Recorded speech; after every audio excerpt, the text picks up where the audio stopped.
बहन जी ने उस समय संघर्ष किया जब महिलाओं को घर से निकलने की आजादी नहीं थी। उन्हें घूंघट के पट में रखा जाता था और महिलाओं को हीन दृष्टि से देखा। जो आप बोल रही है ना, तो मैं आपको बता दूं, जो आपका वजूद है ना, अगर उसकी भी पहचान आज हो रही है ना, वो सिर्फ और सिर्फ बहन जी के संघर्ष, समर्पण और बलिदान के। मतलब पिछले 70 सालों से इस देश को खोखला करने की जरूरत नहीं है कि आपने क्या लिखा और क्या नहीं लिखा। ये बहुजन समाज इतना पढ़ा लिखा है और पढ़ा लिखा होने के साथ साथ जागरूक भी है। आपके एक एक शब्द को वो अच्छी तरह से समझ रहा है और जान रहा है कि आप किस दिशा में, किसके लिए और कौन सा शब्द। इसकी स्वार्थों की सिद्धि यहाँ पर नहीं हुई तो आप दोबारा से टर करती हुई कांग्रेस।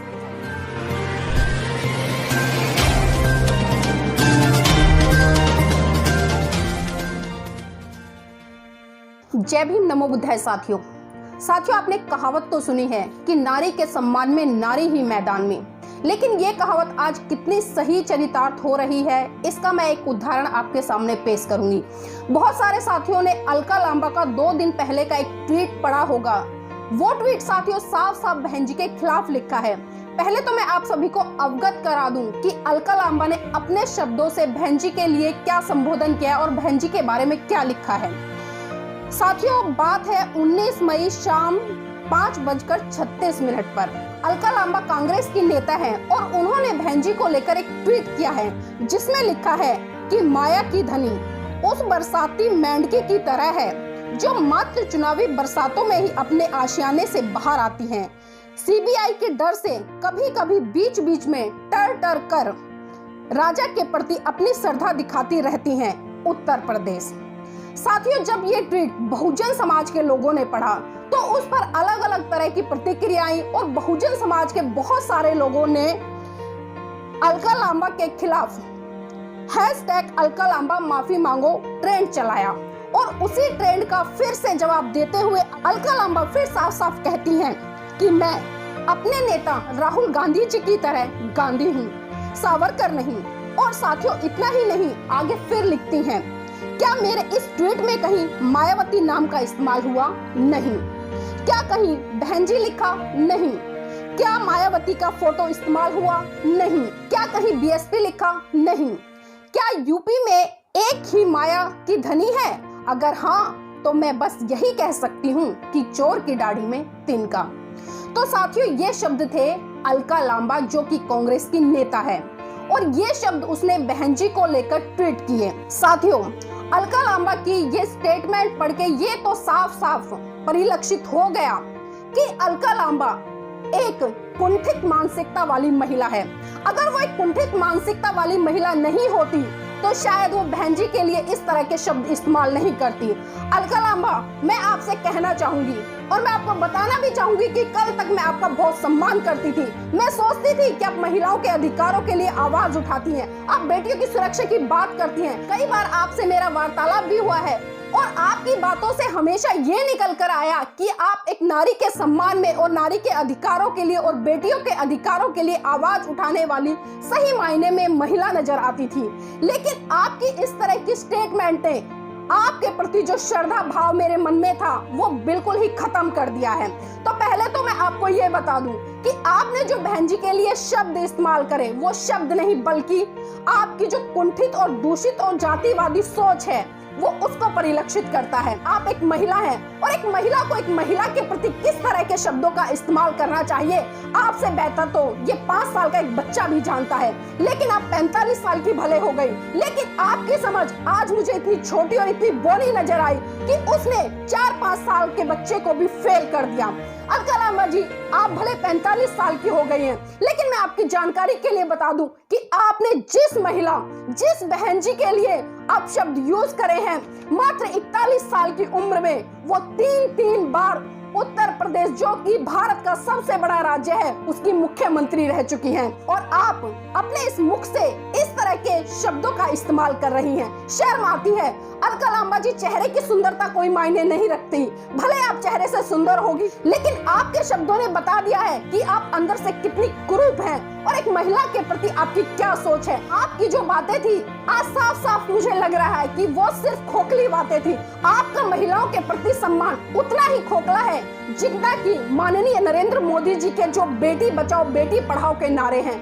आज से पहले भी मैंने आपको एक चेतावनी दी थी अगर आपको याद हो, जब आप आम आदमी पार्टी की विधायक थी और आपके ही समय में एक स्वर्ण जाति की बेटी के साथ में बलात्कार हुआ था, उसको लेकर स्वाति मालेमाल आमरण अनशन पर बैठी थी, तब आप चीख चीख कर चिल्ला रही थी कि महिलाओं के सम्मान में महिलाएं मैदान में।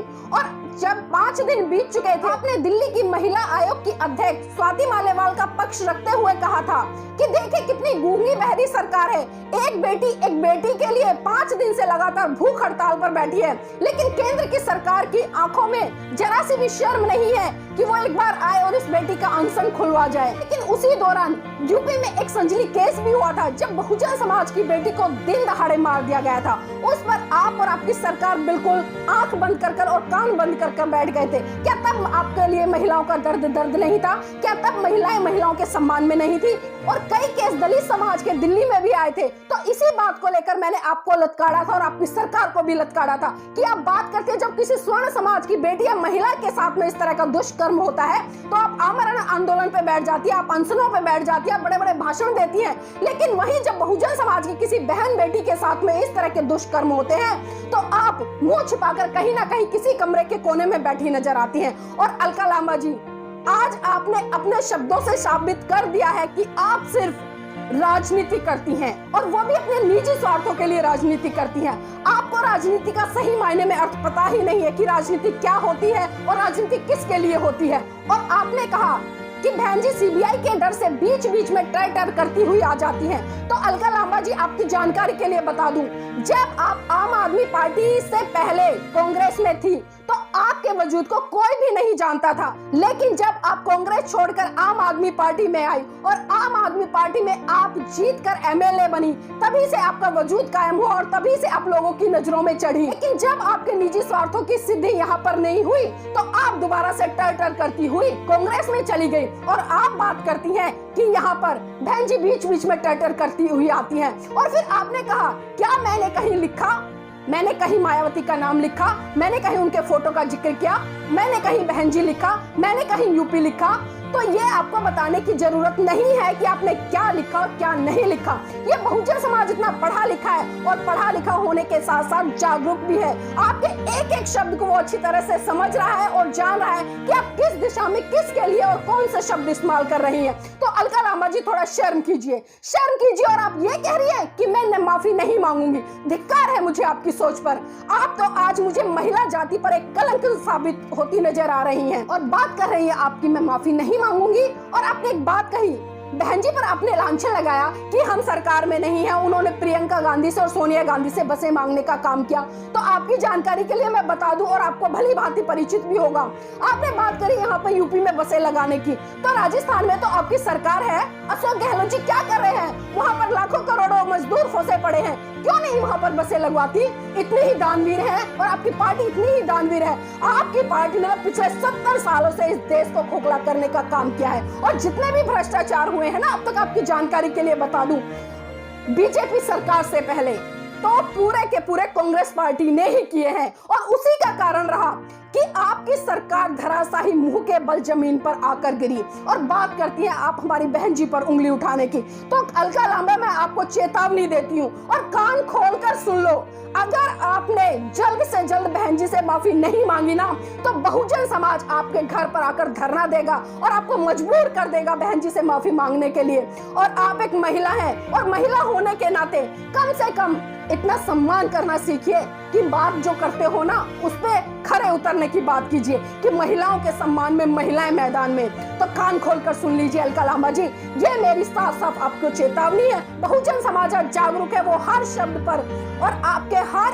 एक एक वाक्य पर नजर रखता है कि आप उस शब्द को, उस वाक्य को किसके लिए लिख रहे हैं और किस संदर्भ में लिख रहे हैं और कौन सी मानसिकता से लिख रही हैं। और अलका लांबा जी, जो आप बोल रही है ना, तो मैं आपको बता दूं, जो आपका वजूद है ना, अगर उसकी भी पहचान आज हो रही है ना, वो सिर्फ और सिर्फ बहन जी के संघर्ष, समर्पण और बलिदान के कारण हो रही, क्योंकि मात्र इस देश में बहन जी ही एक ऐसी नेता है जो आयरन लेडी के नाम से जानी जाती है। और बहन जी की कहानी कोई छोटी मोटी कहानी नहीं है, वो संघर्षों से भरी हुई है, वो समर्पण से भरी हुई है, वो त्याग से भरी हुई है, वो बलिदान से भरी हुई है। आपको तो सारी चीजें विरासत में मिल गई। और आपकी जानकारी के लिए बता दूं, जब आपका जन्म हुआ था ना, उस समय बहन कुमारी मायावती जी ने अपनी बीए कंप्लीट करनी थी और बीए कंप्लीट करने के साथ साथ वो इस देश के गलियारों में निकल चुकी थी लोगों को समझाने के लिए। बहन जी ने उस समय संघर्ष किया जब महिलाओं को घर से निकलने की आजादी नहीं थी, उन्हें घूंघट के पट में रखा जाता था और महिलाओं को हीन दृष्टि से देखा जाता था।